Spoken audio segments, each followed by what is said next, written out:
ये आकाशवाणी जयपुर अजमेर है।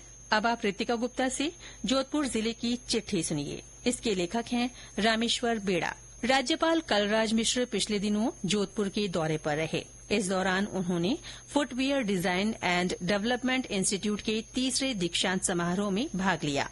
इस अवसर पर राज्यपाल ने कहा कि दीक्षांत शिक्षा का अंत नहीं बल्कि विद्यार्थी के नव जीवन की शुरूआत है।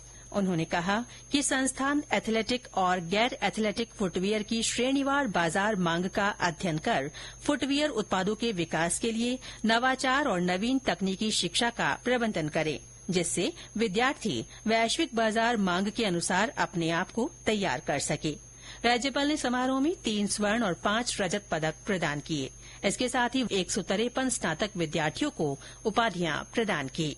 लोकसभा चुनाव के तहत दूसरे चरण में 26 अप्रैल को हुए मतदान में जोधपुर संसदीय क्षेत्र में 64.27% वोट डाले गए।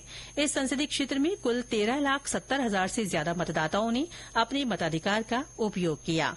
इनमें 7,36,000 से ज्यादा पुरूष, 6,33,000 से अधिक महिलाएं और 31 ट्रांसजेंडर मतदाताओं ने वोट किए।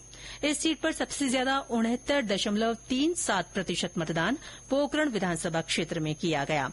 वहीं सबसे कम 60.11% मतदान शेरगढ़ विधानसभा क्षेत्र में हुआ। जोधपुर संसदीय क्षेत्र में मुख्य मुकाबला भाजपा प्रत्याशी गजेंद्र सिंह शेखावत और कांग्रेस उम्मीदवार करण सिंह उचियारडा के बीच है। पिछले दिनों मुख्य सचिव सुधांशु पंत जोधपुर दौरे पर रहे। इस दौरान श्री पंत ने अपनी पचपदरा रिफाइनरी के निरीक्षण के बारे में पत्रकारों से बातचीत की। उन्होंने कहा कि परियोजना को इसी साल पूरा करने के प्रयास किए जाएंगे। पिछले दिनों गोविंदी मारवाड़ से नावा सिटी रेलवे स्टेशनों के बीच सीआरएस स्पेशल ट्रेन का 120 किलोमीटर प्रति घंटे की रफ्तार से सफल स्पीड ट्रायल किया गया। रायकाबाग फुलेरा रेल दोहरीकरण परियोजना का काम पूरा हो गया है। इस काम के पूरा होने से जोधपुर जयपुर से डबल लाइन से जुड़ गया है। इससे क्रॉसिंग की समस्या दूर हो जाएगी और यात्रियों के समय की बचत होगी। साथ ही मालगाड़ियों का संचालन भी आसान होगा। रेलवे ने यात्री सुविधा का विस्तार करते हुए मन्नारगुड़ी और भगत की कोठी के बीच चलने वाली एक्सप्रेस ट्रेन का अत्याधुनिक एलएचबी कोच से संचालन शुरू कर दिया है। इससे यात्रियों का सफर और अधिक आरामदायक होगा।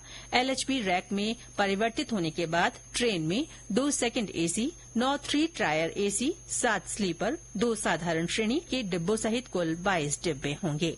भारतीय प्रौद्योगिकी संस्थान आईआईटी जोधपुर के निदेशक पद पर प्रोफेसर अविनाश कुमार अग्रवाल की नियुक्ति की गई है।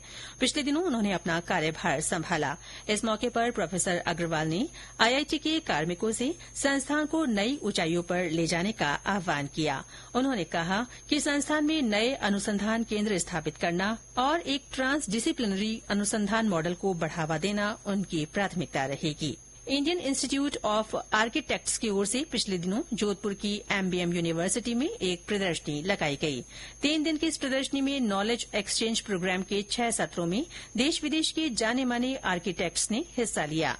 एक ही स्थान पर वेंडर्स, तकनीक और संसाधनों की विस्तृत रूप से चर्चा की गई और निर्माण तथा सुरक्षा से जुड़ी महत्वपूर्ण जानकारियां साझा की गई।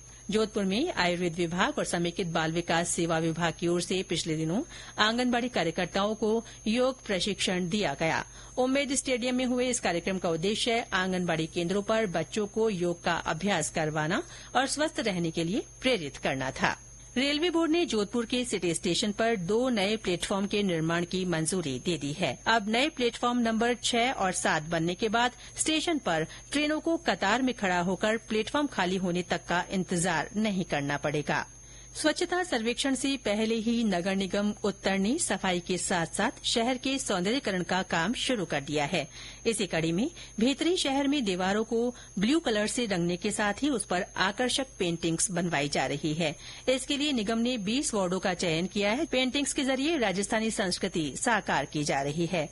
वहीं कुंज बिहारी मंदिर के पास देवताओं के चित्र उकेरे जा रहे हैं। जोधपुर में पिछले दिनों मौसम के कई रंग देखने को मिले।